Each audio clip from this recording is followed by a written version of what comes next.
Hello friends, இன்றைக்கி நம்ம empty biryani முட்டை பிரியாணி பார்க்கலாம். இதுக்கு குக்கர் வச்சுக்கலாம். ஒரு பெரிய வெங்காயம் சேர்த்துக்கலாம்.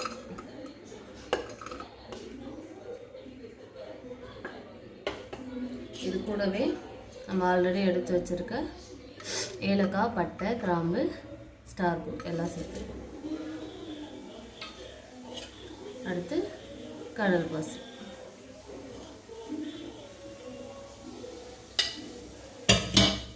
அடுத்ததாக நம்ம எண்ணெய் சேர்த்துக்கலாம். இதுக்கு நம்ம ஒரு 2 கரண்டி எண்ணெய் சேர்த்துக்கலாம். இதை நல்லா நம்ம கிண்டி விட்டுக்கலாம். வெங்காயம் நல்லா பொன்னிறமாக வணங்குற அளவுக்கு நம்ம வணக்கி எடுத்துக்கலாம்.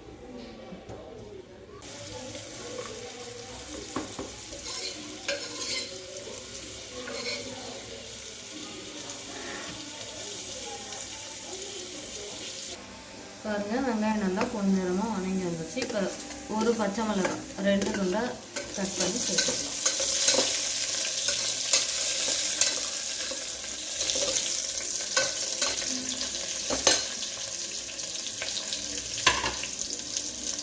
அடுத்தது இஞ்சி பூண்டு பேஸ்ட்,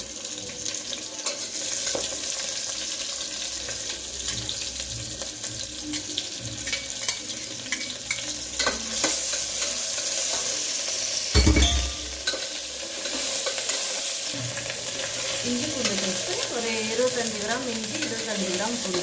நான் 5 ரூபா பேக்கெட் தான் வாங்கி மொத்தமாக அதை சேர்த்துக்கிட்டேன்.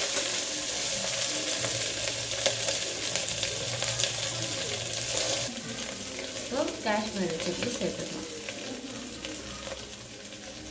1 ஸ்பூன்.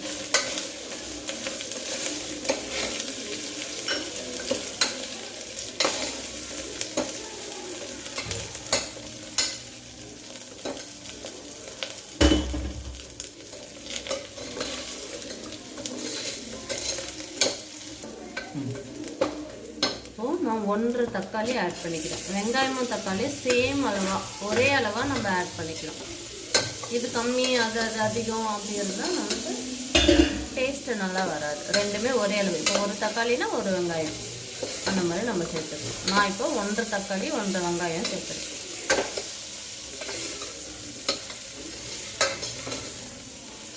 நல்லா கிண்டி எடுத்துக்கலாம். இது கூடவே நம்ம 50 கிராம் தயிர் சேர்த்துக்கலாம்.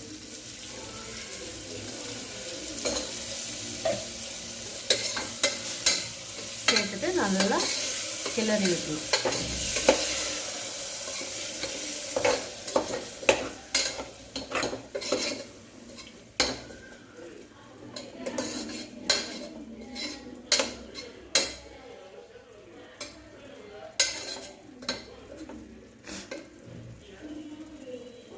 இருக்கிற எண்ணெயிலே தக்காளி நல்லா வணங்கி வரும்.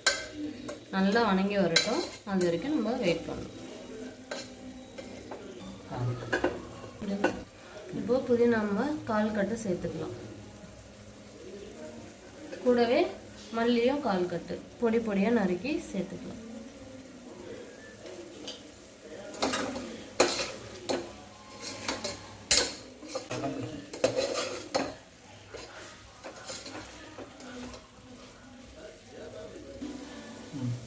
இப்போ நம்ம அரிசி 1 கிளாஸ் எடுத்துருக்கோம், அதனால் 2 கிளாஸ் தண்ணி வச்சுக்கலாம். அரிசி எந்த அளவில் எடுக்கிறோமோ அதே அளவில் நம்ம தண்ணி வைக்கலாம். இப்போ உப்பு நம்ம 1 டீஸ்பூன் சேர்த்துக்கலாம்.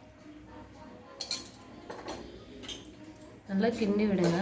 கிண்டி விட்டுட்டு உப்பு உங்களுக்கு கரெக்டாக இருக்கா இல்லைன்னு நம்ம ஒரு வாட்டி செக் பண்ணி பார்த்துக்கலாம்.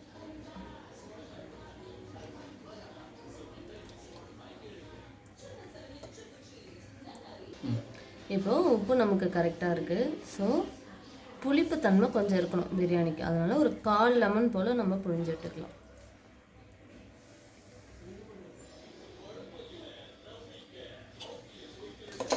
நல்லா கிண்டி விடுங்க.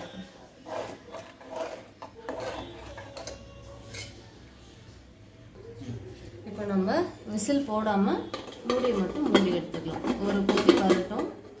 வந்ததுக்கப்புறம் நம்ம விசில் போடலாம். கொதி வந்துடுச்சு, நம்ம அரிசி ஆட் பண்ணிக்கலாம். ஆல்ரெடி நான் ஒரு அரை மணி நேரம் முன்னாடி ஊற வச்சேன், வாஷ் பண்ணி வச்சுருக்கேன். இப்போ நம்ம அரிசி சேர்த்துக்கலாம்.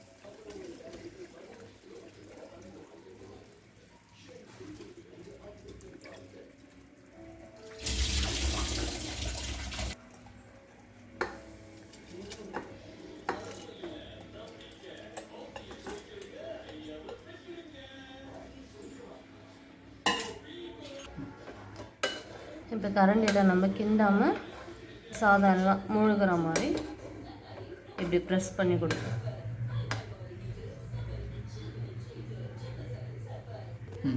பாருங்கள், இந்த மாதிரி முட்டையில் நம்ம 4 சைடும் 4 கீரல் போட்டுக்கலாம்.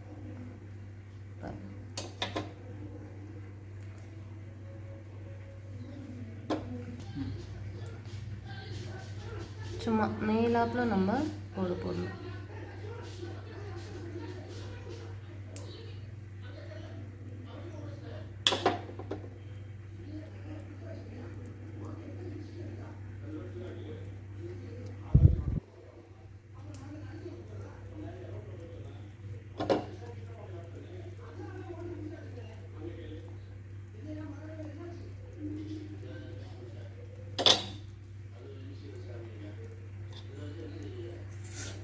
இப்போ நம்ம இது கூட பட்டை, கிராம், ஏலக்காய் எல்லாத்தையும் போட்டு கடல் பாசெல்லாம் போட்டு இடித்து வச்சுருக்கேன்.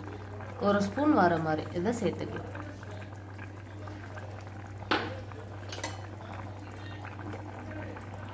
இதை நல்லா இப்படி நம்ம ப்ரெஸ் பண்ணி கொடுக்கணும். லைட்டாக ப்ரெஸ் பண்ணணும், அதிகமாக பண்ணக்கூடாது. இப்போ இதில் நம்ம முட்டை சேர்க்கவே முட்டை பிரியாணி, ஏன்னா முட்டையோட எசன்ஸ் எல்லாமே இதில் மிங்கிள் ஆகும் இல்லையா. இல்லை முட்டை போடாமல் நம்ம பண்ணோன்னா எம்டி பிரியாணி.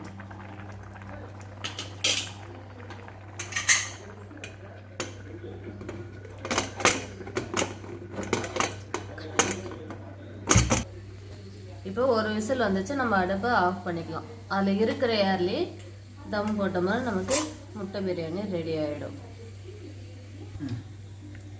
இப்போ நம்ம பிரியாணி எப்படி இருக்குன்னு பார்க்கலாம்.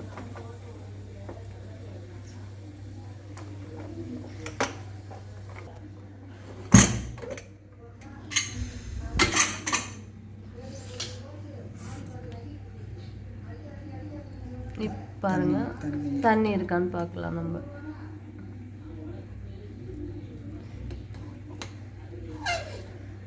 பாருங்க, நம்ம போட்ட முட்டை முழுசா அப்படியே இருக்கு. நமக்கு தண்ணி இல்லை பாருங்க. ஒருவேளை நமக்கு பாருங்க, இப்போ நமக்கு தண்ணி இல்லை, ஃபுல்லாமே நமக்கு ட்ரை ஆகிடுச்சு. ஒருவேளை இருந்தால் அடுப்பை ஆன் பண்ணிவிட்டு சிம்மில் வச்சுக்கலாம். சிம்மில் வச்சுட்டு 1 நிமிஷம் நம்ம சூடு பண்ணால் தண்ணியெல்லாம் ட்ரை ஆகிட்டு நமக்கு சுவையான பிரியாணி ரெடி. ஒரு முட்டை இருக்குது. இதை மாதிரி செஞ்சு பார்த்துட்டு நீங்கள் கமெண்ட் பண்ணுங்கள். டேஸ்ட் எப்படி இருக்குன்னு கமெண்ட் பண்ணுங்கள். பாருங்கள்.